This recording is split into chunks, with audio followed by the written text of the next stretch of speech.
Bom, pessoal, chegamos então finalmente no topo aqui da nossa pirâmide da jornada financeira, na hora de usufruir do patrimônio que você construiu ao longo da vida. Quais são os pontos aqui de preocupação? Como que a gente sabe se chegou lá? Será que a gente precisa mudar os investimentos? Como que a gente usa esses investimentos? Tá? Primeiro ponto, né? Quando a gente vai para uma etapa de usufruto, em tese você não precisa mais trabalhar.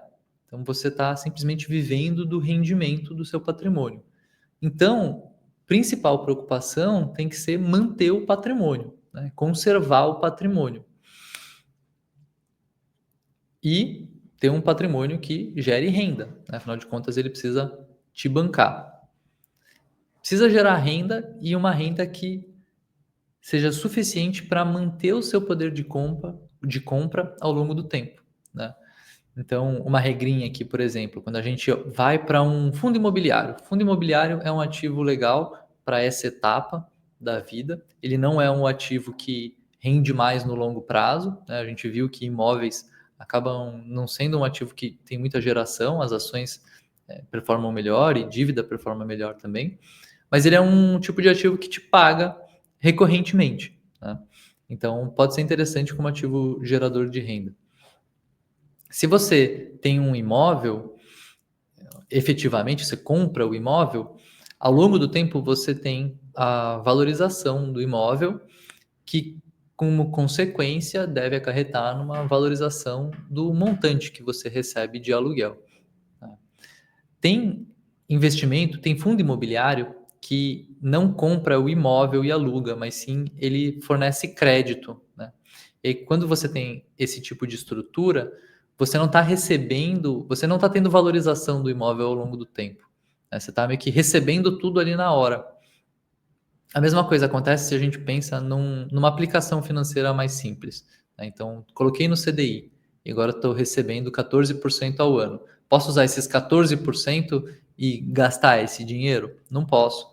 Eu tenho que separar um pedaço desse recurso e reinvestir para ir crescendo o montante que eu tenho investido, para esse montante estar cada vez me pagando um valor maior que minimamente acompanhe a inflação. Então, se a inflação no Brasil ela é 4, 5% ao ano, eu preciso pelo menos pegar 5% e aplicar de novo, né? Então, se eu tenho uma aplicação que está rendendo 14, eu preciso tirar 5 e reaplicar. E eu só vou poder usar os outros 9. Na real, ainda vou ter que pagar imposto de renda em cima desse rendimento, né? Então, talvez sobre uns 8 ou 7, né? Mas eu preciso separar um tanto para reinvestir, tá bom?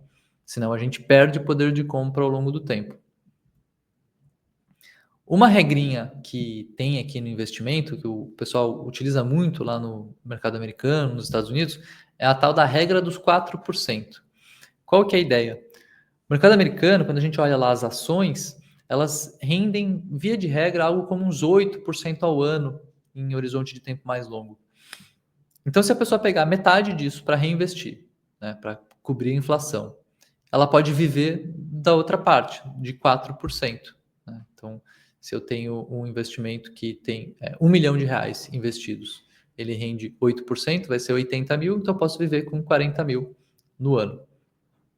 Ah, eu não consigo viver com 40 mil, eu preciso viver com 120 mil, tipo 10 mil por mês. Ah, então eu preciso ter 3 vezes mais, eu preciso ter 3 milhões investido, porque aí eu vou ter o rendimento lá, R$ 240 mil de rendimento, vou investir metade e vou viver com outra metade.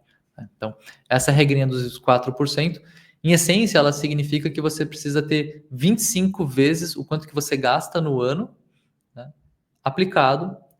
Essa é a sua meta.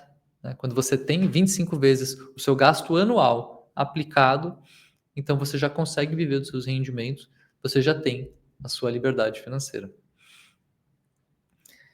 Então, a gente tem duas grandes estratégias, né? A gente pode pensar na estratégia de aplicar em ativos que geram renda e aí viver da renda, ou simplesmente continuar com classes de ativo que performam melhor no longo prazo, como ações, e ir tirando 4% desse investimento todo ano, de uma maneira que a gente consiga viver com esse valor.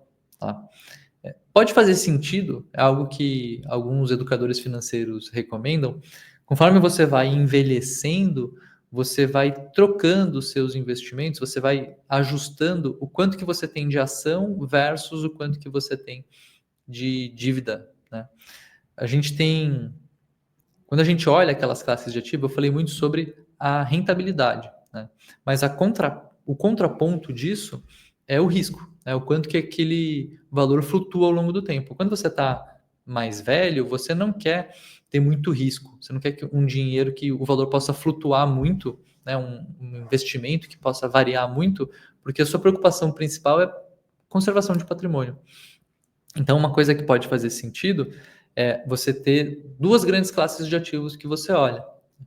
Uma é o título do tesouro, né, o investimento, emprestar dinheiro para o governo, que é o menor risco possível, e o outro é o investimento em ações. E aí, conforme você vai envelhecendo, você vai colocando mais dinheiro para o investimento em dívida, né, tira de ação e coloca para dívida, porque assim você vai tendo uma carteira que ela é mais estável, né?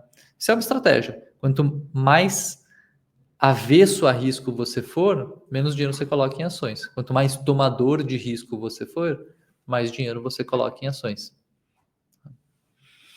Então, essas são grandes orientações aqui, pessoal, sobre essa etapa de usufruto, que é a última etapa aqui da pirâmide. Na próxima aula, a gente vai falar sobre alguns elementos a mais aqui da sua vida financeira, como, por exemplo, o cartão de crédito, milha, e na prática, como que a gente pode investir lá nos Estados Unidos. Tá bom? A gente se vê na próxima aula.